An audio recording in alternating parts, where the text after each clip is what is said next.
بہت لمبا حساب کتاب لکھا ہے. دیکھو باغی بن کے شادی کرو, باغی بن کے نکاح کرو, کر کے بتاؤ سوسائٹی کی ایسی کی تیسی. اگر سورس آف انکم نہیں ہے تو اس نیت سے کمانا شروع کرو کہ شادی کروں گا, اللہ مدد کرے گا. آپ اور کسی چیز میں آر محسوس نہ کرو. ٹماٹر کی ریڈی لگانی ہو ریڈی لگا لو, اللہ دیکھنا کیسی برکت دے گا. آپ کا ایک وقت پہ ٹماٹروں کا بزنس ہوگا, سمجھ رہے ہو.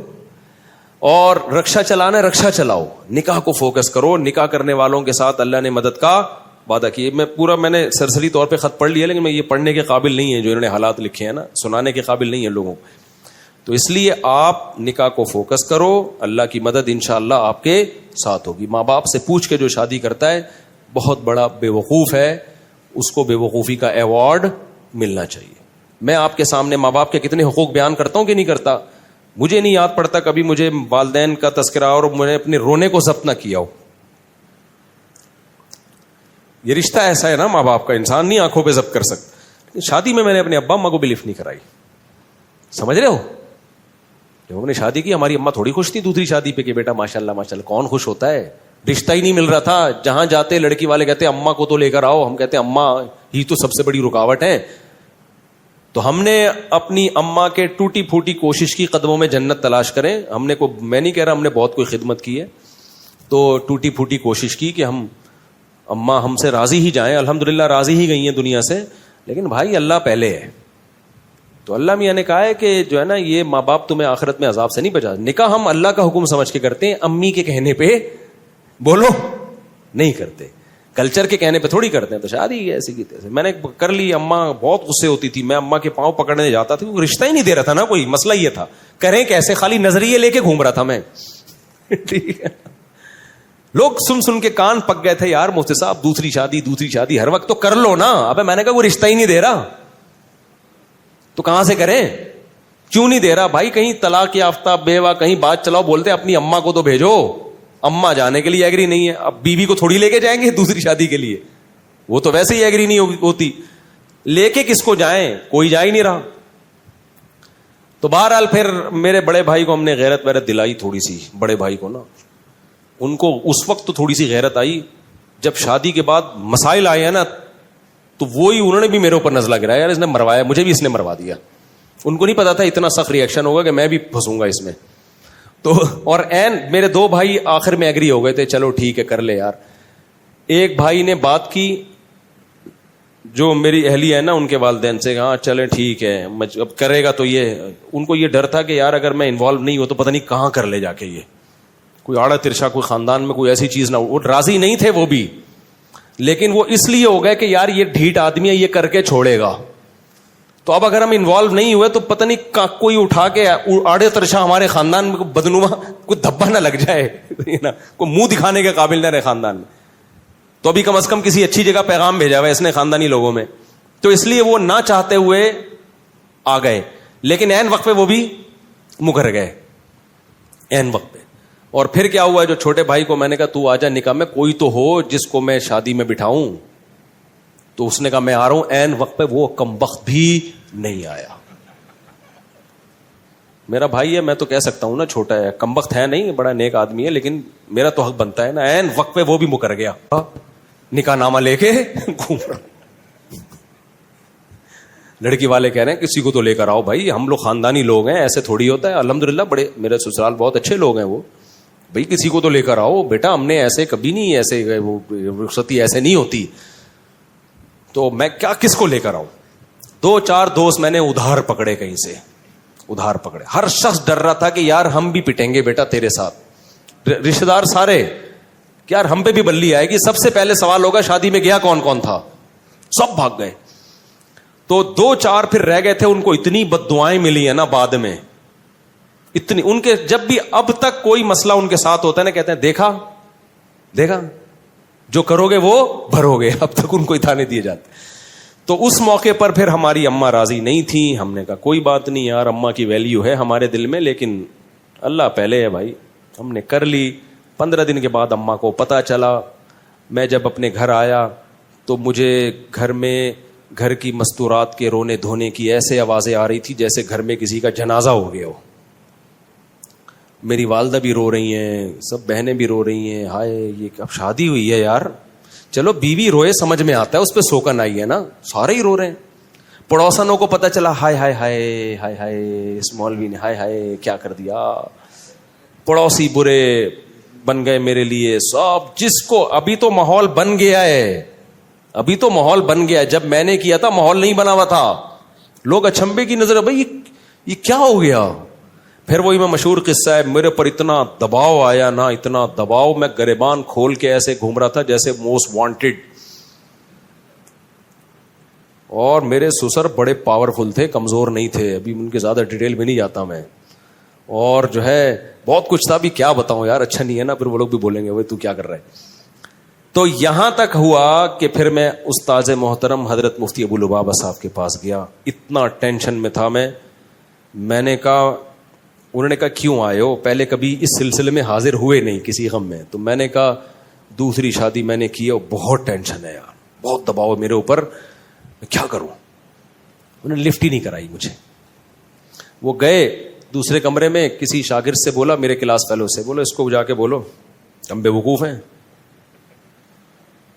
اس کی صحت دیکھو. میں بہت دبلا پتلا تھا, میں بہت باریک سا تھا, اب تو میں کافی ہیلدی ہو گیا ہوں, میں بہت ہی دبلا تھا, 60 کلو میرا وزن تھا, اور مالی حالات بھی کوئی بہت اچھے نہیں تھے. انہوں نے کہا ہم پہ پیسہ بھی زیادہ ہے, ہماری صحت بھی اچھی ہے, ہمیں سنتیں پوری کرنے کا خیال نہیں آ رہا. اس کو دیکھو. اور اب آیا روتا ہوا, رو نہیں رہا تھا, یعنی صورت میری رونے والی بنی ہوئی تھی. پھر مجھے کہنے لگے, اس شاگرد سے کہا, مجھے ڈائریکٹ کہا بھی نہیں, لفٹ نہیں کرائی گئی, کیونکہ یہ کیس ہی ایسا ہی نہیں ہے کہ اس میں کوئی کیس بنتا ہی نہیں ہے, یہ تو تم نے خود حماقت کی ہے. پھر کہنے لگے اس شاگرد سے کہ اس کو جا کے بولو, کچھ لوگ جو ہے شہد کے چھتے میں ہاتھ ڈال کے ڈائریکٹ شہد کھا رہے ہوتے ہیں, اور بولتے ہیں مکھیاں کاٹ کی ہو رہی ہیں, اور یہ شہد کے چھتے میں منہ دے کے شہد پی رہے اور بول رہے کہ مکھیاں کیوں کاٹ رہی ہیں. میں نے کہا اب ساری زندگی کے لیے گالیاں تمہارا مقدر ہے, ہم تو بالکل ہی منہ ہمارا اور چھوٹا سا. تو اماں کے یہ حالات. پھر جب زیادہ غم آتے ہیں نا انسان پر, تو اس کو انجوائے کرنا شروع کر دیتا ہے. یا تو میں ڈپریشن میں چلا جاتا, سر جا کے پھوڑ دیتا اپنا, خودکشی کی طرف جاتا, یہی ہوتا نا, ہر طرف سے بے عزتی ہو رہی ہے. یا میرے پاس ایک راستہ یہ تھا, ایسی کی تیسی, بھاڑ میں جائے یار. پھر ہم نے یہ کیا, ہم نے کہا جاؤ. میں جب دلائل میں غور کرتا تو دلائل میں ہمارا پلڑا کیا تھا, بھاری تھا. پھر ہم نے گریبان جان کر کھولا. پہلے تو ٹینشن میں کھولا ہوا تھا نا, ہم نے کہا ہم شریف آدمی ہیں ہی نہیں. لوگ کہتے تھے نا تم مولوی ہو کے, شریف آدمی ہو کے, اللہ کا شکر ہے ہماری عزت تھی, عزت دار گھرانے سے ہو کے شریف آدمی ہو کے. میں نے کہا کس نے کہا میں شریف ہوں, میں تو بدماش آدمی ہوں. تو تم تو دھوکے باز ہو. ہم نے کہا ہم ہیں دھوکے باز. تو اتنے خطابات ملے نا, اس سے میرا حوصلہ ایسا بلند ہوا نا, میں نے کہا تیسری بھی کروں گا. کسی کے باپ میں روکنے کی طاقت ہے تو روک کے دکھائے, ایسی کی تیسی. پھر جو میں پھڈے باز بناؤں نا, میں نے کہا یار اب ہمارے بڑوں نے بتا دیا تھا بیٹا زندگی گئی ہے پھڈوں میں. میں نے کہا ابھی نہیں, پھڈوں کو انجوائے کرنا ہے, ٹھیک ہے نا. یہ ہوا. تبھی تو میں کہتا ہوں دوسری شادی انتہائی ڈھیٹ قسم کے لوگوں کا کام ہے. یہ بغیرتوں کا, یعنی بہت ڈھیٹ قسم کے لوگوں کا کام ہے, سمجھ رہے ہو. اس میں بہت کچھ سننا پڑتا ہے, پھر برداشت کرو. پھر میرے اوپر دباؤ آیا, طلاق دو, اس کو دو یا اس کو دو. بہت دباؤ آیا میرے اوپر, دوسری کو چھوڑ دو. میں نے کہا میرے نا قتل کر دو, قتلے بنا کے بوری میں بند کر کے گدھوں کو کھلا دو, طلاق نہیں دوں گا میں. آج بڑے بے غیرت ہوتے ہیں, بے غیرت لوگ. دوسری شادی کی, عورت سے فائدہ اٹھایا, اور تھوڑے دنوں میں اس کو طلاق دے دی کہ جی میری پہلی بیوی کا دباؤ بہت تھا, میں مجبور تھا. ابے تو بے شرم آدمی, جب تیرے میں دم نہیں تھا تو نے کیا کیوں ہے؟ یہ بہت کیسز آ چکے ہیں. تبھی میں دوسری شادی والوں کو فوراً اپریشیٹ نہیں کرتا. جب کوئی آگے بتاتا ہے نا دوسری کی ہے میں نے, ابھی کی ہے, ابھی آگے پتہ چلے گا, فوراً چھوڑ دیتے ہیں. ذرا سا دباؤ آتا ہے, میں تعریفیں نہیں کرتا بھائی اپنی, لیکن موٹیویشن کے لیے بتانا پڑتا ہے. ہم نے جب کی ہے, ہم پر جو دباؤ آیا ہے نا آپ سوچ نہیں سکتے, بہت دباؤ آیا ہے. تو میں نے کہا کہ مجھے, یہ میرے الفاظ ہیں, آپ بھی سیکھ لو. میں نے کہا مجھے قتل کرو, چاپڑ لے کے بوٹیاں بنا کے کوؤں کو کھلا دو, یہ ہو سکتا ہے, طلاق نہیں ہوگی. اب غلط کیا, صحیح کیا, کر لیا, بس. سب کہہ رہے تھے غلط کیا, میں کہہ رہا تو چلو اس پہ مشورہ کریں گے, غلط کیا کہ صحیح کیا ہے, کر لیا. اب یہ ریورس نہیں ہوگا, یہ عمل, سمجھ رہے ہو, اب یہ عمل ریورس نہیں ہوگا. تو ایسے دھماکے کرنے ہیں تو کرو بھائی, ورنہ جیسے تمیز سے بیٹھے ہوئے ہو نا ایسے زندگی گزارو. لیکن خدا کی قسم اس ٹینشن کا اپنا مزہ ہے یار. اتنا مزہ آ رہا تھا نا گریبان کھول کے, ادھر جا رہا ہوں, اب وہاں گالیاں سننے کو ملی, پھر ادھر آ رہا ہوں. تو اس سے اتنے فائدے مجھے زندگی میں حاصل ہوئے, اتنا کانفیڈنس میں. پھر میں نے کہا اب تیسری کروں گا, پھر پھڈے. ابھی میرا بیٹا مجھے کہہ رہا ہے ابا میری شادی کر دو, زبان سے نہیں کہہ رہا, ادھر ادھر سے اشارے کروا رہا ہے. تو میں نے پتا ہے کیا کہا ہے, میں کر دوں شادی, مجھے کوئی وہ نہیں ہے, میں بچوں کی شادی بر وقت کرنے کا قائل ہوں. ہاں میں لوگوں سے یہ کہتا ہوں کہ بچے میں اگر ذرا سا بھی خطرہ ہے نا کہ باپ پہ بوجھ بنے گا, پھر اپنے خرچے پہ نہیں کرو, کیونکہ بعض بچے ابا کے خرچے پہ کر کے پروڈکٹ ہر سال آتی رہے گی ان کی, وہ سارے خرچہ کون اٹھائے گا, وہ اپنی ذمہ داری نہیں اٹھاتے. تو پھر ایسے میں ماں باپ کو کبھی ترغیب نہیں دیتا کہ اپنے خرچے پہ بیٹوں کی شادی کرو. ہاں بیٹا سمجھدار ہے, آپ کو پتا ہے کہ یہ اپنی ذمہ داریاں پوری کرے گا, ابھی بے روزگار ہے, کل روزگار لگ جائے گا, تو پھر باپ کو چاہیے کر دے. لیکن مسئلہ میرے ساتھ ایک یہ آ رہا ہے کہ یار اگر میں اپنی بہو ابھی اسی گھر میں لے آؤں اور ساس بہو کے جھگڑے ہو گئے شروع, تو اپنے جھگڑے تو انسان نمٹا سکتا ہے, دوسروں کے نہیں نمٹا سکتا. تو پھر میں اپنے بارے میں بولتا ہوں تیرا کیا ہوگا کالیا, یعنی میرا کیا ہوگا کالیا, کیونکہ میں نے پہلے دوسری کی, پھر پھٹے ہوئے, پھر تیسری کی, پھر دوبارہ سے دونوں کے الگ سے پھٹے شروع ہو گئے, پھر چوتھی کی, پھر تینوں کے پھٹے. اب میں جا کے میری زندگی تھوڑا سکون میں آئی ہے, پھٹے مڈے ختم ہوئے, اب میں بہوؤں کے پھٹے شروع کر دوں. نہیں سمجھ میں آ رہی میرا خیال ہے, کیونکہ اب میں لے کر آیا تو میری بیگم کا پھٹا ہوا میری بہو کے ساتھ. مرد نہیں جھگڑے میں کرتا یار, مرد کا سسر کہے گا بہو سے کی خدمت کرنی ہے بیٹا کر لو, اللہ تمہیں جنت دے گا, نہیں کرنی تو بھاڑ میں جاؤ یار, ایسی کی تیسی. مرد اس چیزوں میں اگنور کر لیتا ہے. خواتین کے بڑے مسائل ہوتے ہیں, خواتین کے مسئلے ہوتے ہیں کہ جب آپ گھر پہ آؤ گے, آپ کی بیگم آپ سے بولو گی بہو نے آج مجھے یہ ٹکا سا جواب دیا ہے, کیا یہی تعلیم ہے شریعت میں؟ تو میں بہو سے پوچھوں گا کیوں بھائی ٹکا سا جواب دیا ہے, جھوٹ بول رہی ہیں یہ جھوٹ بول رہی ہیں, آپ جھوٹ بول رہی ہیں, میں کہ جھوٹی ہوں؟ بھائی وہ جھوٹی نہیں ہے, وہ سچی ہیں.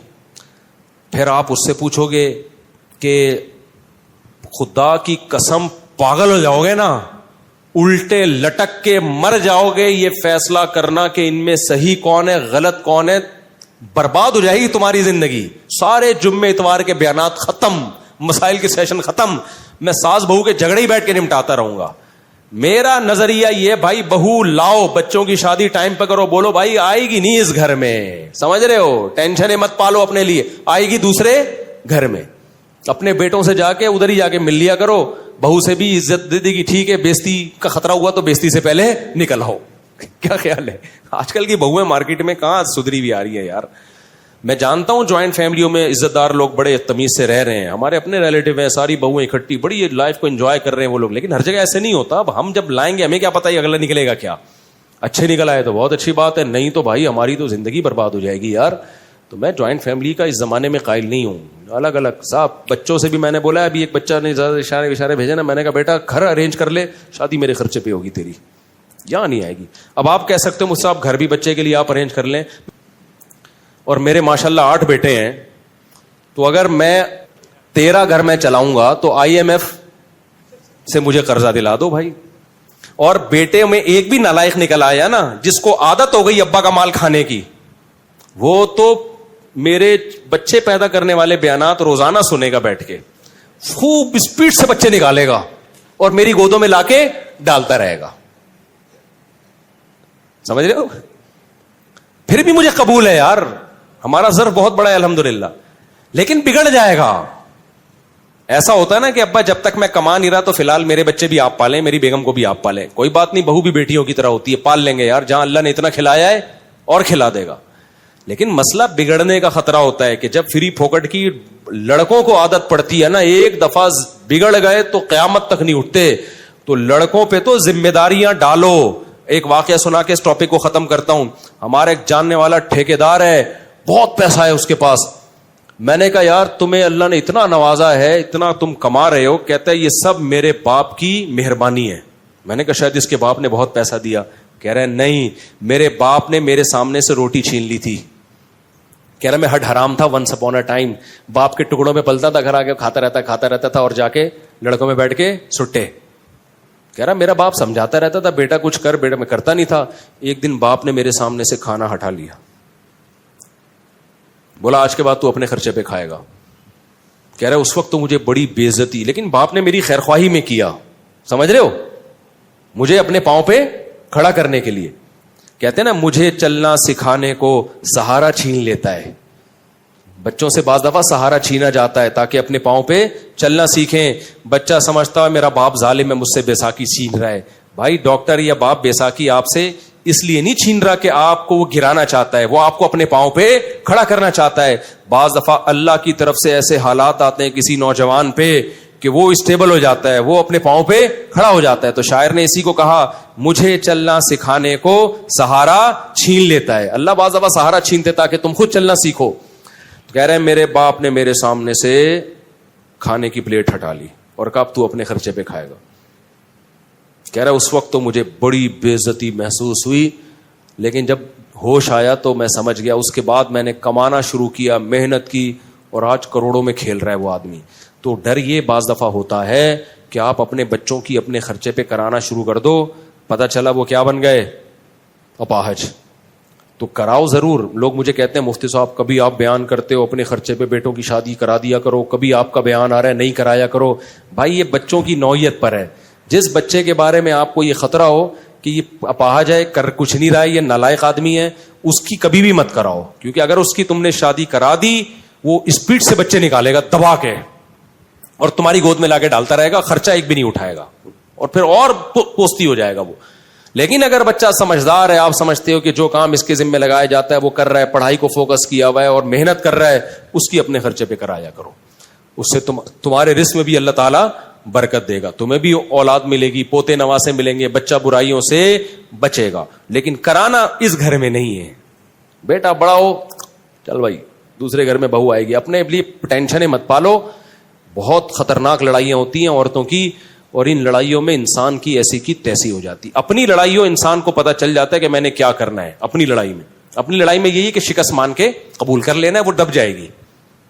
بھائی آپ کا بیوی سے پھڈا ہو گیا, دلائل کی دنیا میں گئے, بیگم کی سمجھ میں نہیں آیا, آخر میں آپ بولو میری غلطی آئندہ نہیں ہوگا, ختم ہو گیا پھڈا. کیا خیال ہے؟ بہو کو یہ سمجھانا نا کہ تم بول تمہاری غلطی ہے, یہ نہیں. اور اس سے بعض دفعہ ساس ظالم ہوتی ہے, وہ اور جری ہو جاتی ہے.